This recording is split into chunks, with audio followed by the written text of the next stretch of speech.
Assalamualaikum warahmatullahi wabarakatuh.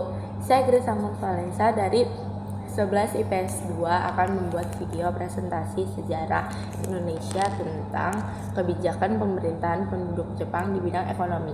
Pada masa pendudukan Jepang di Indonesia 1942 sampai 1945, Jepang menerapkan kebijakan ekonomi yang bertujuan utama untuk mendukung kepentingan perang Jepang. Seluruh kegiatan ekonomi diarahkan agar menguntungkan Jepang, bukan kesejahteraan rakyat Indonesia. Yang pertama itu ada sistem ekonomi perang. Jepang menerapkan sistem ekonomi perang, yaitu semua sumber daya alam dan tenaga kerja dimanfaatkan untuk keperluan militer.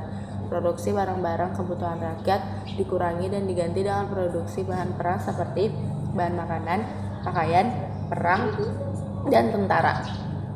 Terus yang kedua ada penguasaan dan eksploitasi sumber daya alam. Jepang menguasai hasil bumi Indonesia seperti padi, karet, minyak bumi, dan hasil tambang.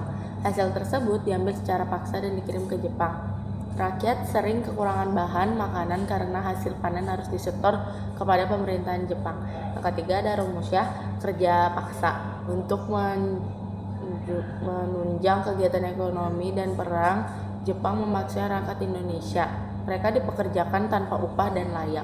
Kondisi kerja sangat buruk dan banyak yang sakit bahkan meninggal. Yang keempat, penyerahan wajib hasil pertanian. Petani diwajibkan menyerahkan sebagian besar hasil panennya kepada pemerintahan Jepang. Jika tidak memenuhi target, rakyat akan dapat hukuman. Hal ini menyebabkan kelaparan di berbagai daerah.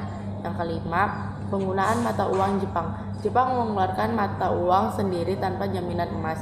Akibatnya terjadi inflasi dan besar-besaran. Nilai uang turun dan kondisi ekonomi rakyat semakin sulit.